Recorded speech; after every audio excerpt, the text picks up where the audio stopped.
Hi, are you ready for some bedtime stories like Bernard and I are? We've got one about a very dirty girl. In fact, her name is Dirty Gert. This is written and illustrated by Ted Arnold, and it's published by Holiday House. Little Gert loved eating dirt. The worms all idolized her. But how did she first get to be a soil internalizer? That means she eats dirt. Now, way back when Gert was just a squirt, the earth would tantalize her. She rolled in it, she dug in it, she tasted it, didn't even spit.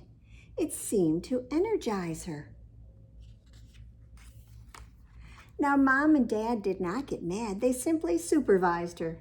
And as years went by, they'd try and try, but they could not civilize her. And then one day she went to play when no one was the wiser. A rainstorm hit, and quickly it completely moisturized her. She got soaked, didn't she? She made mud pies with dirt French fries, her favorite appetizer. She burbled and she gurgled and she sprouted. She shouted. Her food reorganized her. Quite soon she found herself root-bound. It happily surprised her. Out came the sun, and wow, what fun! It photosynthesized her. I think that meant she grew. Now Ruby May came out to play, but didn't recognize her. The neighbors thought that someone ought to scrub and sanitize her. Her brother Matt decided that he needed to disguise her. Her best friend Dwight thought that he might at least deodorize her. The local news sent camera crews. They filmed and televised her. The lawyers called. They were appalled. No one had legalized her. Zoologists and botanists and doctors analyzed her. Then Hollywood said, "Gert is good. We must immortalize her." Soon all the ruckus, all the fuss began to traumatize her. First came her wilt, and then her tilt. Her fame had jeopardized her. But Mom and Dad, they're smart and true. They always knew just what to do. They trimmed and fertilized her.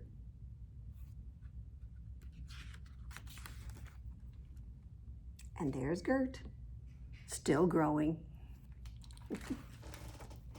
Well, should we do a finger play? Let's see, maybe we could, since she was eating, let's do our hot dog one.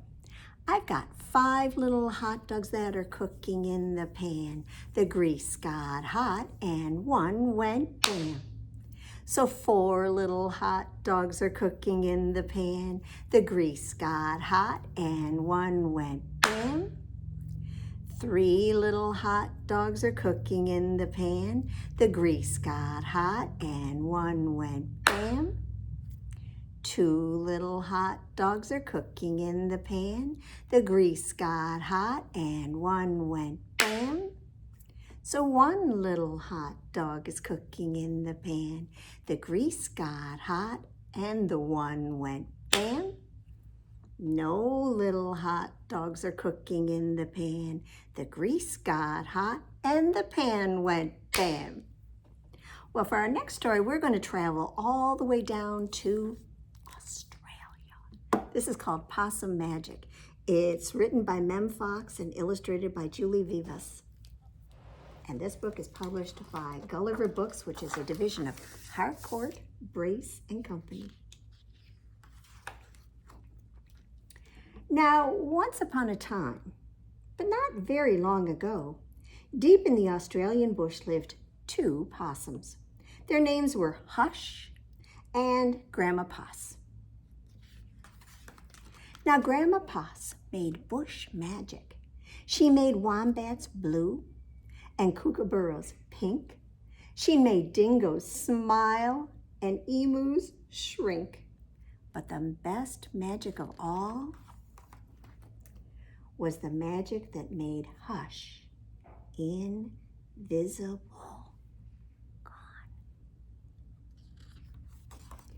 And what adventures Hush had. Because she couldn't be seen, she could be squashed by a koala. Ouch! Because she couldn't be seen, she could slide down kangaroos. Because she couldn't be seen, she was safe from snakes, which is why Grandma Poss made her invisible in the first place. But one day, quite unexpectedly, Hush said, "Grandma, I want to know what I look like. Could you please make me invisible again?" "Of course I can," said Grandma Poss, and she began to look through her magic books. Now she looked into this book, and she looked into that. There was magic for thin and magic for fat, magic for tall and magic for small, but the magic she was looking for wasn't there at all. Grandma Poss looked miserable. "Don't worry, Grandma," said Hush. "I don't mind." But in her heart of hearts, she did. All night long, Grandma Poss thought and thought. And the next morning, just before breakfast, she shouted, "Oh, it's something to do with food. People food, not possum food, but oh, I can't remember what. We'll just have to try and find it." So later that day, they left the bush where they'd always been to find what it was that would make Hush seen. There they go. Now they ate Anzac biscuits in Adelaide, Mornay and Minties in Melbourne, steak and salad in Sydney, and pumpkin scones in Brisbane. Hush remained invisible. "Don't lose heart," said Grandma Poss. "Let's see what we can find in Darwin." That's another city. Well, it was there in the far north of Australia that they found a Vegemite sandwich. Grandma Poss crossed her claws and crossed her feet, and Hush breathed deeply and began to eat. "A tail! A tail!" shouted both possums at once, for there it was, a brand new visible tail. Now later on, in a beach at Perth, they ate a piece of pavlova. That's a wonderful dessert. Hush's legs appeared. "You look wonderful, you precious possum," said Grandma Poss. "Next stop, Tasmania." And over the sea they went. Now in Hobart, late one night in the kitchens of the casino, they saw a lamington on a plate. Hush closed her eyes and nibbled. Grandma Poss held her breath and waited. "It worked! It worked!" she cried, and she was right. Hush could be seen from head to toe. Oh, Grandma Poss hugged Hush, and they both danced. Here we go round the lamington plate till early in the morning.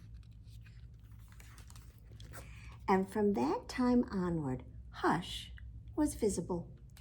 But once a year on her birthday, she and Grandma Poss ate a Vegemite sandwich, a piece of pavlova, and half a lemington, just to make sure that Hush stayed visible forever.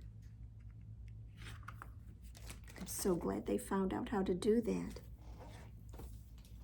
Well, shall we? Shake, shake, shake your sillies out. Shake, shake, shake your sillies out. Shake, shake, shake your sillies out and wiggle your waggles away. Now can you clap, clap, clap your crazies out. Clap, clap, clap your crazies out. Clap, clap, clap your crazies out and wiggle your waggles away. Can you stretch, stretch, stretch your stretchies out, stretch, stretch, stretch your stretchies out, stretch, stretch, stretch your stretchies out and wiggle your waggles away. Stand up so you can jump, jump, jump your jiggles out, jump, jump, jump your jiggles out, jump, jump, jump your jiggles out and wiggle your waggles away.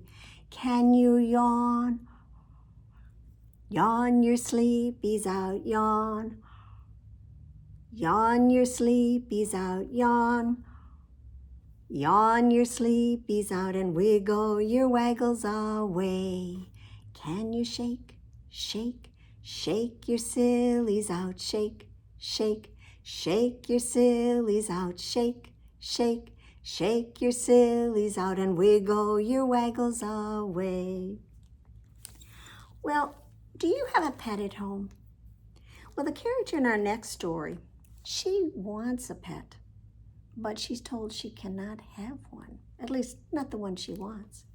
This is called Ginny Goblin Cannot Have a Monster for a Pet.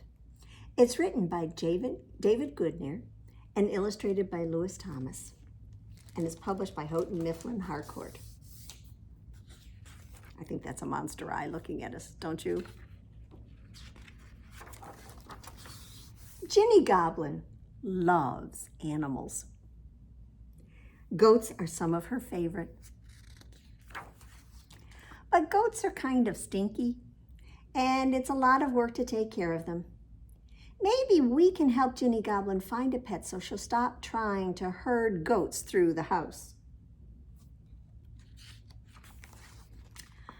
But I want to be clear. Ginny Goblin should not need a giant net to find a pet.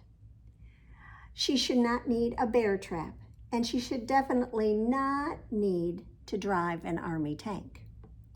Ginny Goblin cannot have a monster for a pet. So let's take Ginny down to the beach. Maybe she'll find a tropical fish or a cute little hermit crab. Fish and hermit crabs make excellent pets. But wait, where is Ginny going? Oh, Ginny Goblin is not allowed to take a submarine to the deepest, darkest ocean depths, and she is not allowed to find a great and terrible kraken.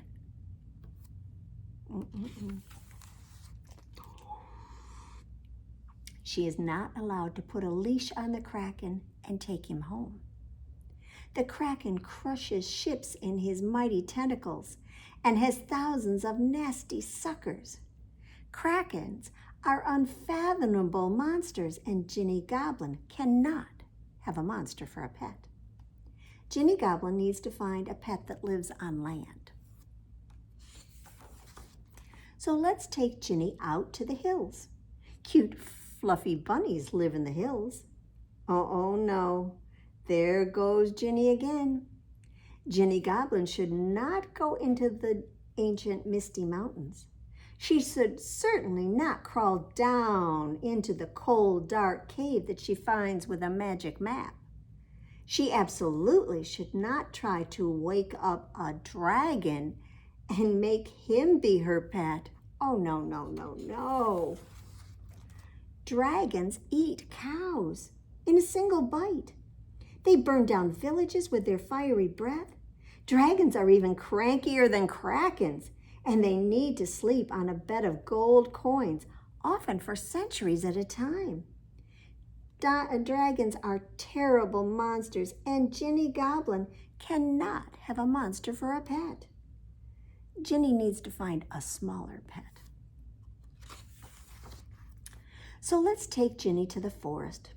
Pretty birds live in the forest, right? A little bird would make a nice pet, a nice, safe pet.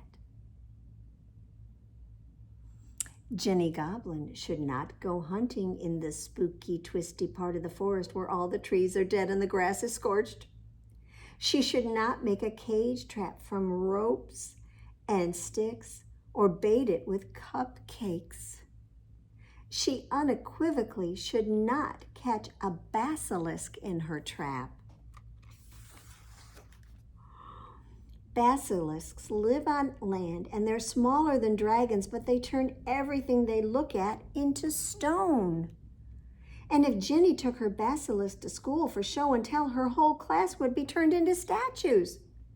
And besides, basilisks croak like big, ugly frogs, and they won't use the litter box. Oh, basilisks are petrifying monsters, and Ginny Goblin cannot have a monster for a pet. Ginny needs to find a pet that's not magical. In fact, I'm starting to wonder if Ginny should have a pet at all. Let's take Ginny to the Space Museum to take her mind off pets for a while. Oh, what now? Where is Ginny going?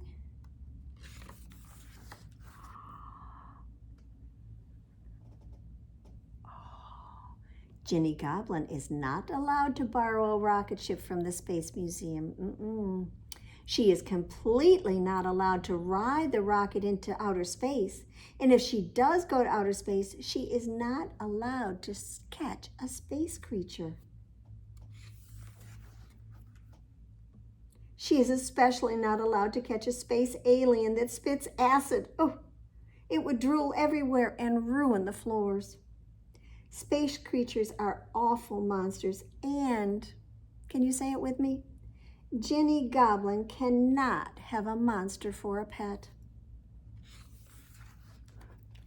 Not a giant monster or a fire-breathing monster or a petrifying monster or any kind of monster.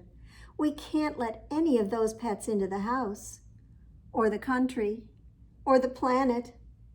Do you think you can find a pet that isn't a monster, Ginny? What? You can? Well, okay then. What did you have in mind? Oh, look. Ginny Goblin has a baby goat. Goats don't crush things with their tentacles, or set them on fire, or petrify them, or try to eat them. Goats even eat all the weeds in the yard. A baby goat is not a monster at all. I think he'll be a great pet for Ginny. Well done, Ginny Goblin. Good work, everybody. Now let's take Ginny and her baby goat home. It's almost time for her to get ready for bed. Wait a minute. Didn't I read something about goats in the house? Too late.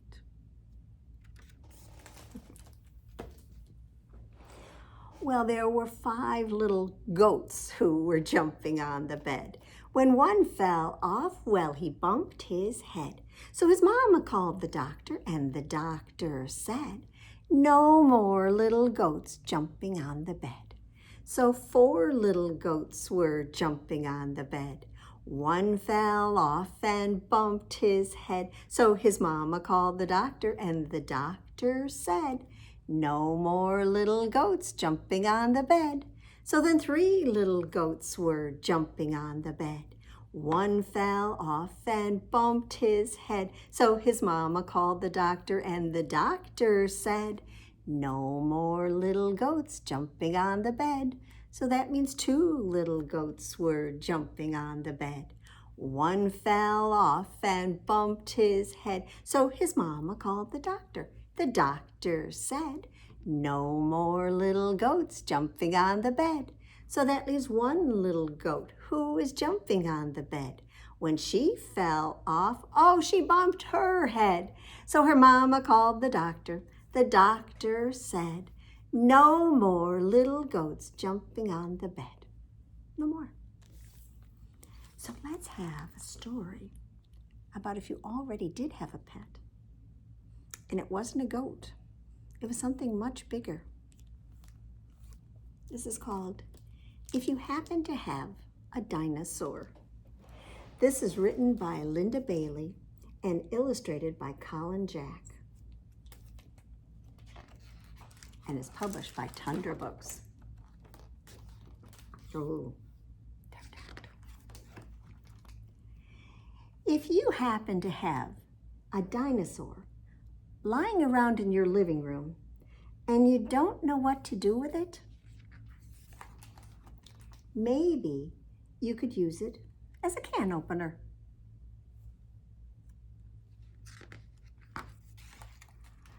And it would make a great coffee grinder too, or a nutcracker.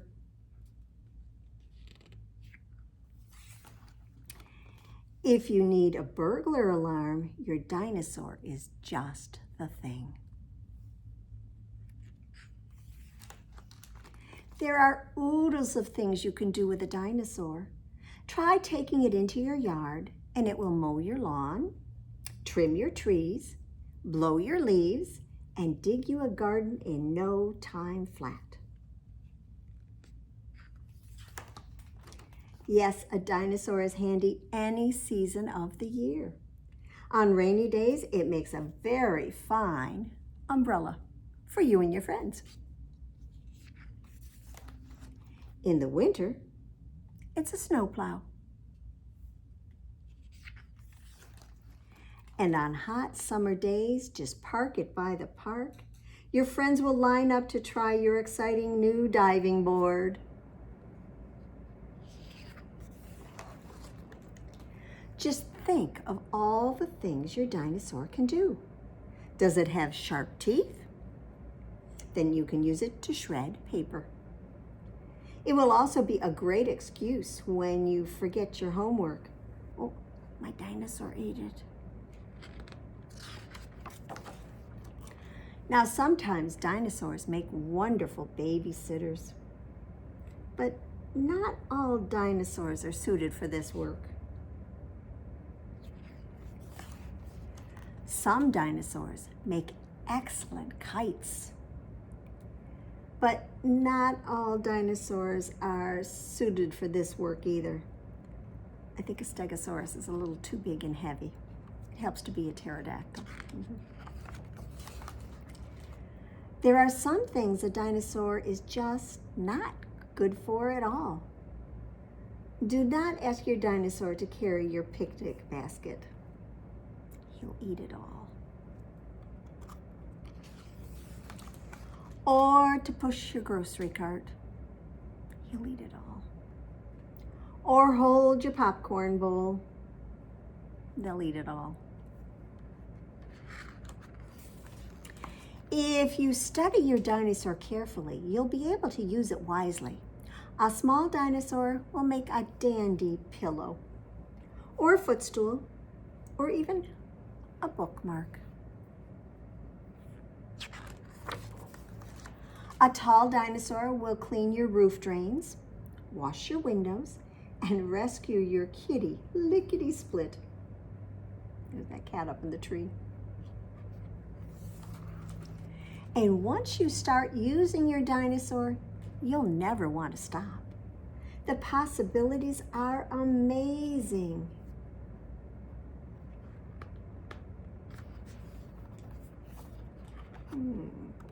Something funny about this page. There we go. And if you treat your dinosaur well, you'll have it for a very long time.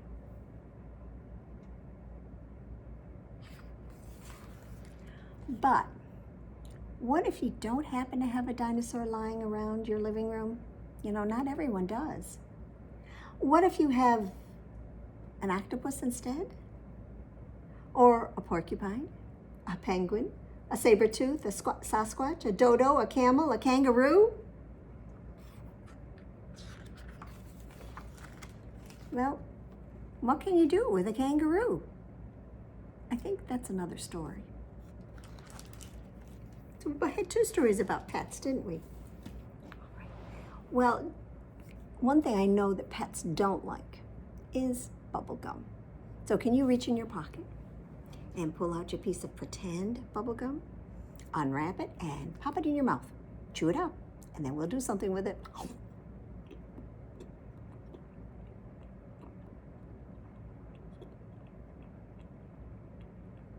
Are you ready? Put out your hand. Spit your gum in your hand. 1, 2, 3. Clap your other hand on top. And we've got sticky, sticky bubble gum, sticky, sticky bubble gum, sticky, sticky bubble gum, stick it on your knee. How do we get it off? On stick. Sticky, sticky bubble gum, sticky, sticky bubble gum, sticky, sticky bubble gum, stick it on your nose. On stick. Sticky, sticky bubble gum, sticky, sticky bubble gum, sticky, sticky bubble gum, stick it on your back. On stick. Sticky, sticky bubble gum, sticky, sticky bubble gum, sticky, sticky bubble gum, stick it on your cheek. On stick. Sticky, sticky bubble gum, sticky, sticky bubble gum, sticky, sticky bubble gum, stick it on your arm. On stick. Sticky, sticky bubble gum, sticky, sticky bubble gum, sticky, sticky bubble gum, stick it on your chin. On stick. Sticky, sticky bubble gum, sticky, sticky bubble gum, sticky, sticky bubble gum, stick it on mom or dad. On stick. Sticky, sticky bubble gum, sticky, sticky bubble gum, sticky, sticky bubble gum, stick it on your toe. On stick.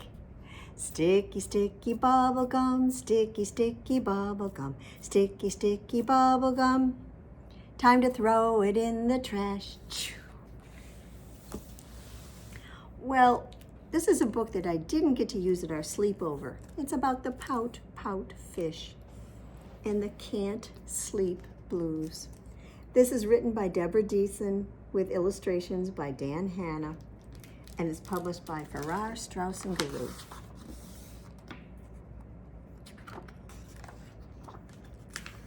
Now late one quiet evening, in the inky ocean deep, Mr. Fish blubbed, "Oh, I can't get to sleep."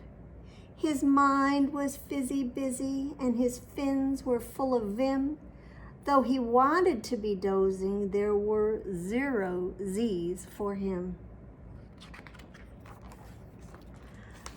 I can't drop into dreamland. I can't slide into snooze. I'm wide awake. It's hard to take the can't sleep blues. A sleepy voice spoke softly. "Need some tips?" inquired Miss Clam. "Just watch and see, and soon you'll be as drowsy as I am." Smooth your seaweed bedding, then imagine fluffy sheep.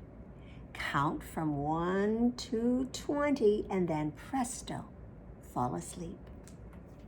So Mr. Fish took the advice, but he couldn't catch a snooze. "Miss Clam, I need more help."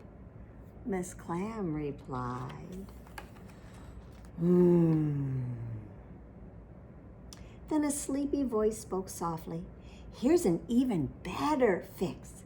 You will love," said Mr. Crab, "my get to sleep quick tricks. Just put on purple PJs and 5 or 6 orange socks, then soothe your busy thinking on a pillow made of rocks." Mr. Fish took the advice, but he couldn't catch a snooze. "Mr. Crab, what now?" Mr. Crab replied, Then a sleepy voice spoke softly. "Here is what I would suggest. Guaranteed," says Mr. Eel, "to yield a pleasant night's rest."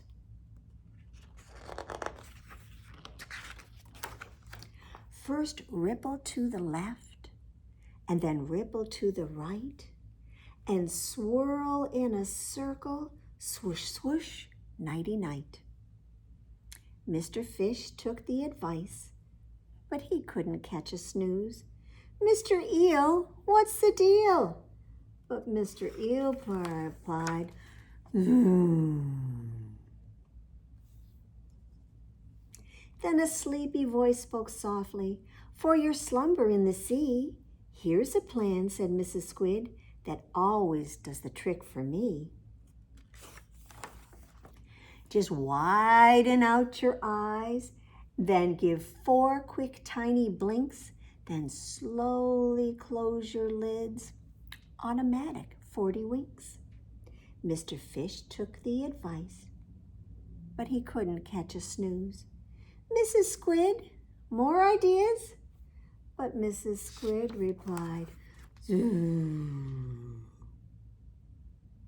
Then Mr. Fish heard nothing, just a symphony of snore.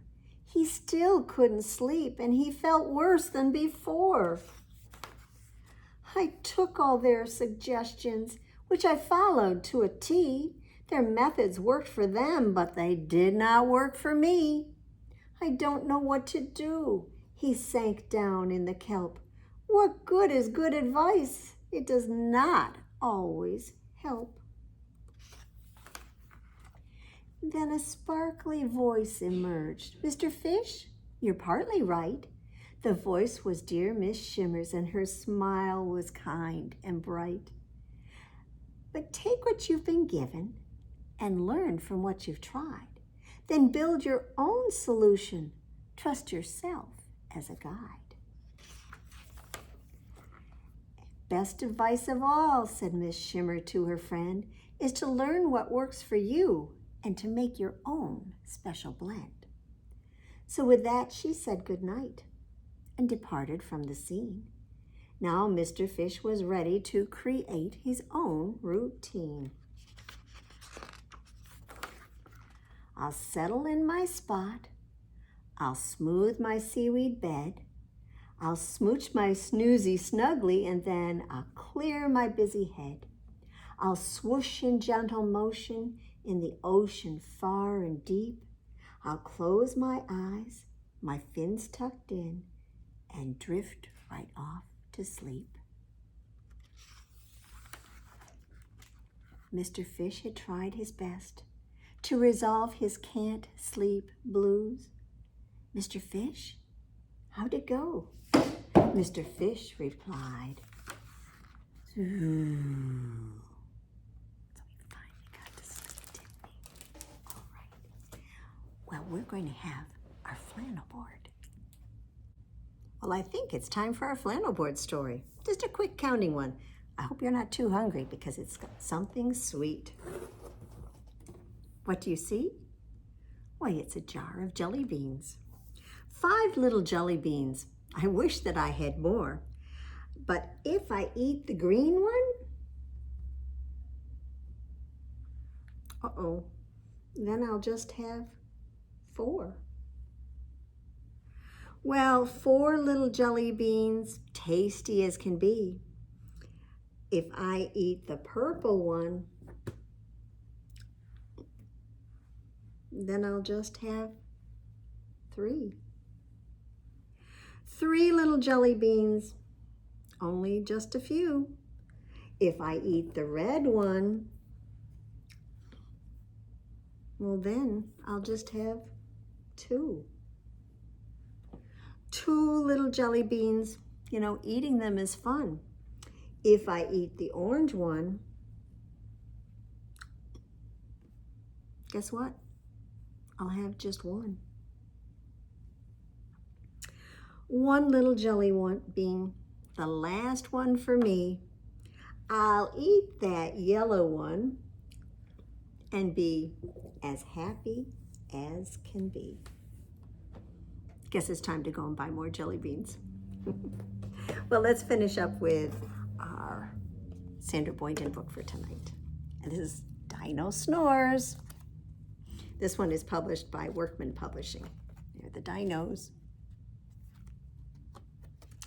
When the sun has gone down and the blue stars appear, then the dinosaurs know that their bedtime is here.